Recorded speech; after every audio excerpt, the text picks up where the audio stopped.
Hi class. So today I'm going to be talking about using dynamics for expression in music. I know that we all see dynamics in our music a lot. We've been seeing them since beginning band. And oftentimes, especially in beginning band, those dynamics are they're kind of fake. They just put them there to practice reading dynamics. And as you get into further music, they start to add dynamics that are more expressive. As you get even further in music, there's a lot of times when there's dynamics that you have to add. The composer probably meant for them to be there, but didn't feel like he needed to overcrowd the page with every possible dynamic marking and nuance that's there. The musician has to add a lot of those things. And this is where we really get into expression in our playing, really making the song you play about something. So a friend of mine once told me that whatever you do, whenever you're playing music, you need to make that music sound interesting. You need to give it a story. And on a very basic level, we can make every piece of music either a love song or a pirate song.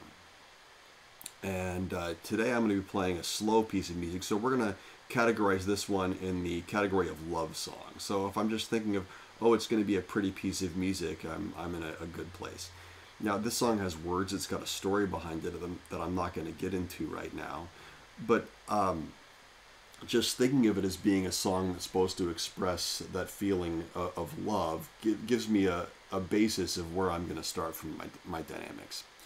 So a couple things that we need to think of. Number one, we need to remember that we should never be playing two notes in a row at the exact same volume. Dynamic literally means to change. So we should always be changing our volume while we play, from soft to loud, from loud to soft again. Know where you're going, never play two notes the same volume.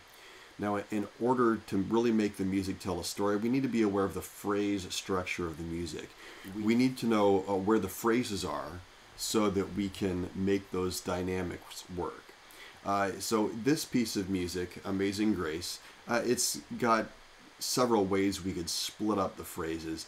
I see it as having one big phrase that starts here and ends here, but that big phrase is really broken up into two smaller phrases.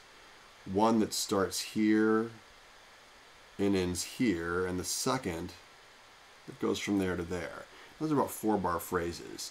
I could keep on going this way, and there's another 4-bar phrase and another 4-bar phrase, and together that makes for one more 8-bar phrase. So I can set it up as 2 big phrases of 8 or 4 smaller phrases of 4. Before you try and do this with your own piece of music, make sure you've played the piece of music a couple times and you're familiar with it. You know where the phrases begin and end. The biggest look fors when you're looking for where phrases start and stop in music is look for some idea that feels like it's come to rest. Usually they'll come to rest when they end on a long note. But sometimes it can have a not such a long note. There's tons of half notes in this piece of music, but that half note in particular feels like it's come to the conclusion of an idea, or at least the halfway point of an idea. So since I've got all of these different phrases that I've worked it up to be, now I can decide where I should change loudness while I play. Now, I've already made some choices in this. I've decided that there's a couple of notes in this tune that I think are the most important in each phrase. So in phrase number 1, I think that's the most important note. Remember, phrase number 1, at least we're doing 4-bar phrases, ends here.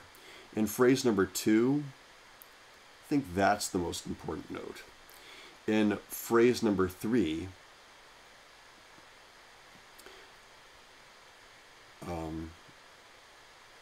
this, I think, I'm going to make that the most important note. And in phrase number 4, I'm going to make that my most important note. Now, there's no right answer to this. These are the ones that I decided I wanted to use this time. I might play this piece a different time and choose different notes to be the most important.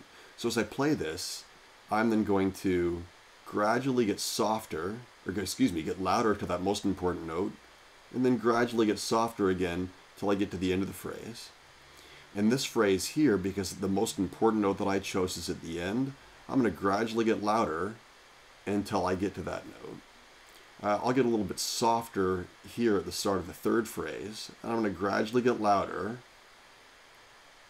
until I get to that point, and then softer to the end of the phrase, louder to there, and then softer to the end of the phrase. It usually makes the most sense when we play a piece of music, we sort of phrase off and taper the end of what we're playing. So let me now play for you this version of Amazing Grace the way that, that I've written in the phrasing and the dynamics. Listen to how it gets louder to those important notes and then backs away.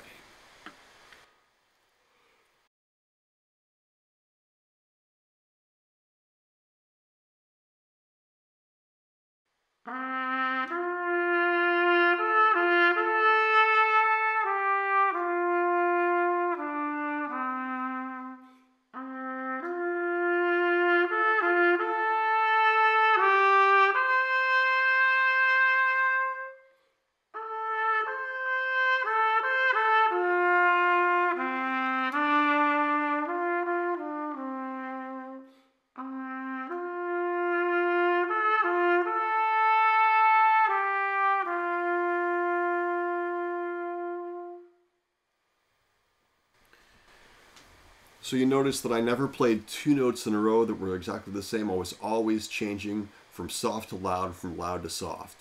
If I were to play this again, I might choose different notes to be the most important notes and experiment with how it sounds when I play it that way.